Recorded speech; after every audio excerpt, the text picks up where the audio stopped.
Hello guys, आज के इस वीडियो लेक्चर में बात करेंगे पॉलीस्टायरीन की और उसके इंट्रोडक्शन, प्रॉपर्टीज और एप्लीकेशन के बारे में जानेंगे। First is introduction. बेसिकली जो पॉलीस्टायरीन होता है वो जनरल पर्पस प्लास्टिक होता है और इसका स्ट्रक्चर लॉन्ग हाइड्रोकार्बन चैन स्ट्रक्चर होता है जिसमें फिनाइल ग्रुप प्रत्येक दूसरे कार्बन पर जुड़ा रहता है। इसको हम फ्री रेडिकल विनाइल पॉलीमराइजेशन से बनाते हैं। यदि मैं इसके फर्स्टली प्रोडक्शन की बात करूं तो इसको डाउ केमिकल कंपनी जो कि यूनाइटेड स्टेट में है 1937 में बनाया था। इन्होंने सबसे पहले स्टायरीन मोनोमर लिया, उसका पॉलीमराइज कराया और इसके फलस्वरूप हमें पॉलीस्टायरीन मिला। इसको हम पॉलीविनाइल बेंजीन के भी नाम से जानते हैं। इसका प्रयोग बहुतायत मात्रा में किया जाता है क्योंकि इसकी जो कॉस्ट होती है वो लोअर होती है, वेट में ये हल्का होता है और इलेक्ट्रिकल प्रॉपर्टी एक्सीलेंट शो करता है। यहाँ पर हमने एन स्टायरीन मोनोमर ले लिए हैं और उसका हम फ्री रेडिकल विनाइल पॉलीमराइजेशन कराएंगे। उसके फलस्वरूप हमें ये पॉलीस्टायरीन का स्ट्रक्चर मिल जाएगा। Then next is the monomer preparation. तो जो पॉलीस्टायरीन होता है उसका मोनोमर बेसिकली स्टायरीन होता है। स्टायरीन को बनाने के लिए हम एथिलीन और बेंजीन का इस्तेमाल करते हैं। जब हम एथिलीन को बेंजीन पर 95 डिग्री सेल्सियस पर एल्यूमिनियम ट्राइक्लोराइड कैटलिस्ट की उपस्थिति में पास आउट करते हैं तो एक इंटरमीडिएट प्रोडक्ट जिसका नाम इथाइल बेंजीन होता है वो बनता है। इथाइल बेंजीन बनने के बाद इसको हम एक दूसरे कैटलिस्ट में पास करते हैं जिसका नाम आयरन ऑक्साइड है या मैग्नीशियम ऑक्साइड है और उसका टेम्परेचर अप्रॉक्स 630 डिग्री सेल्सियस तक रखते हैं। ये करने के बाद ये स्टायरीन और हाइड्रोजन में कन्वर्ट हो जाता है। कन्वर्जन होने के बाद स्टायरीन को हम डिस्टिलेशन प्रोसेस से प्योरीफाई कर लेते हैं और हमें इस प्रकार स्टायरीन मोनोमर मिल जाता है। Next is polymerisation technique. Basically polystyrene को बनाने के लिए हमें काफ़ी सारे पॉलीमराइजेशन मेथड का इस्तेमाल करना पड़ता है, जैसे कि mass polymerisation, suspension polymerisation, solution polymerisation और emulsion polymerisation. Next is mass polymerisation. इस पॉलीमराइजेशन प्रोसेस को हम टावर प्रोसेस के नाम से भी जानते हैं।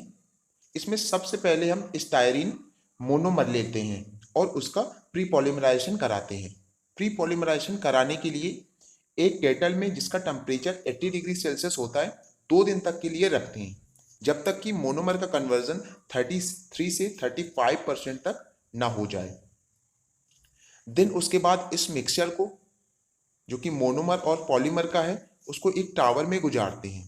टावर में हीटिंग और कूलिंग जैकेट लगी रहती हैं जो कि टेम्परेचर मेंटेन करने का काम करती हैं। टावर के अलग अलग पोर्शन के लिए टेम्परेचर अलग अलग होता है, जैसे कि टॉप के लिए 110 डिग्री सेल्सियस, बिटवीन के लिए 150 डिग्री सेल्सियस, बॉटम के लिए 180 डिग्री सेल्सियस।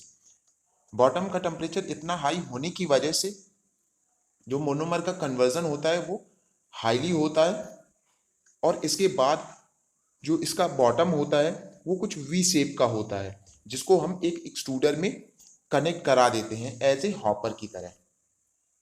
देन इसके बाद एक्सट्रूडर से मटेरियल मेल्ट बाहर निकलता है जो कि फिलामेंट के रूप में निकलता है। फिर उसको हम कूल करा लेते हैं। कूल कराने के बाद उसको ग्राइंड करके पॉलीस्टायरीन की ग्रेनुल्स तैयार कर लेते हैं। जैसा कि इस फिगर में दिखाया गया है, यहाँ पे हम लोगों ने 2 केटल ले ली, यहाँ पे हम लोगों ने मोनोमर भर लिया। मोनोमर भरने के बाद ये तब तक भरा रखेंगे जब तक इनका कन्वर्जन 33 से 35% तक ना हो जाए। इसके बाद हम मिक्सचर को टावर में लाएंगे जहाँ पर हीटिंग और कूलिंग जैकेट लगी हुई होती हैं। यहाँ पे इनका टेम्परेचर टॉप का 110 डिग्री सेल्सियस, मिडिल का 150 डिग्री सेल्सियस एंड बॉटम का 180 डिग्री सेल्सियस तक रखेंगे। देन इसके बाद इसका बॉटम वी शेप का है जिसको हम एक्सट्रूडर से कनेक्ट करा देंगे। एक्सट्रूडर से कनेक्ट कराने के बाद एक फिलामेंट के रूप में मेल्ट मटेरियल बाहर निकलेगा जिसको हम कूल करा लेंगे और कूल कराने के बाद हम लोग इसको अच्छे से ग्राइंड कर लेंगे। ग्राइंड करने के बाद ये छोटे छोटे ग्रेनुल्स में कन्वर्ट हो जाएगा और फिर हम इसे स्टोर कर लेंगे। Next is solution polymerisation. Polystyrene बनाने के लिए हम सॉल्यूशन पॉलीमराइजेशन का भी उपयोग करते हैं। इसमें सर्वप्रथम स्टायरीन मोनोमर लेते हैं, इसको एक सुटेबल सॉल्वेंट में अच्छे से ब्लेंड करा लेते हैं। ब्लेंड कराने के बाद इसको हम नंबर ऑफ रिएक्टर से पंप कराते हैं।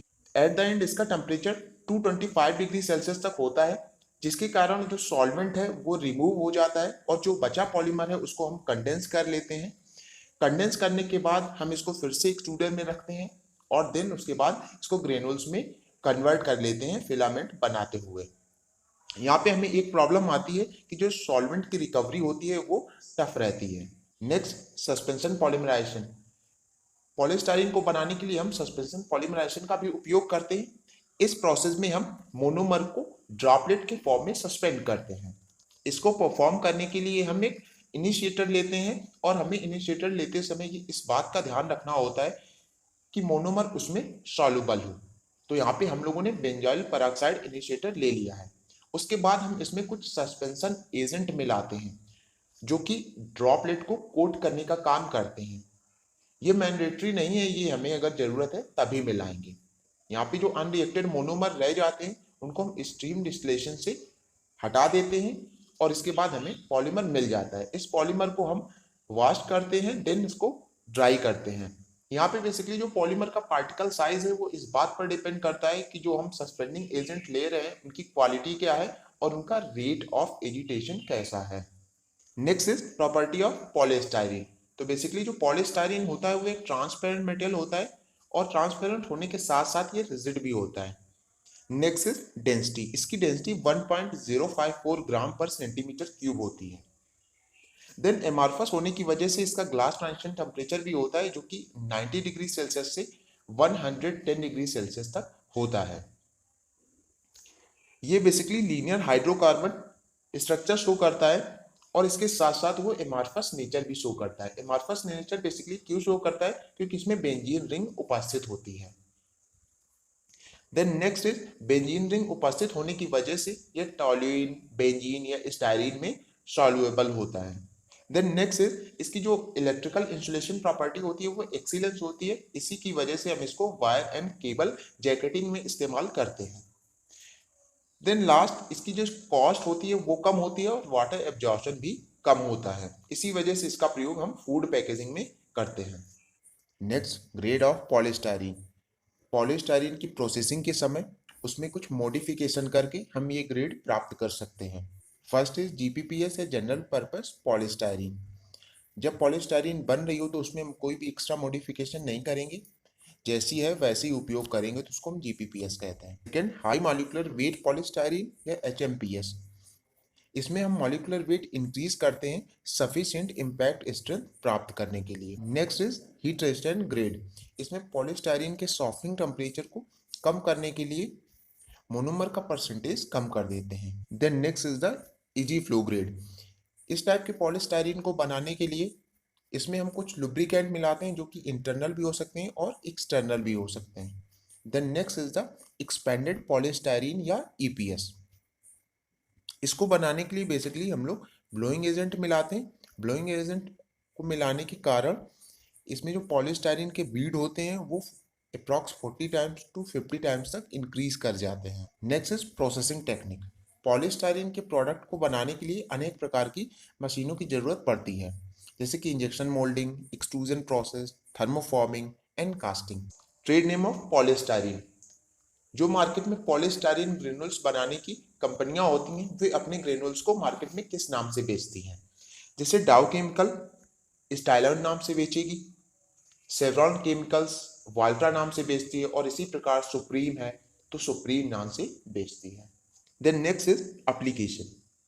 पॉलीस्टाइरीन का प्रयोग हम काफी सारे सेक्टर्स में करते हैं, जैसे ऑटोमोटिव में, डिस्प्ले लाइट बनाने के लिए, पैकेजिंग में, फिश पैकेजिंग या फ्लावर पैकेजिंग में, बिल्डिंग में, फ्लोरिंग और बिल्डिंग इंसुलेशन बनाने के लिए, हाउस होल्ड में, वाटर मग, कॉम्ब, टॉयज इत्यादि बनाने के लिए, मेडिकल में, मेडिकल इक्विपमेंट्स जैसे डिस्पोजेबल सिरेंज बनाने के लिए, और इलेक्ट्रिकल और इलेक्ट्रॉनिक्स में टीवी के कैबिनेट बनाने के लिए, रेफ्रिजरेटर बनाने के लिए, ट्रांजिस्टर कैबिनेट बनाने के लिए,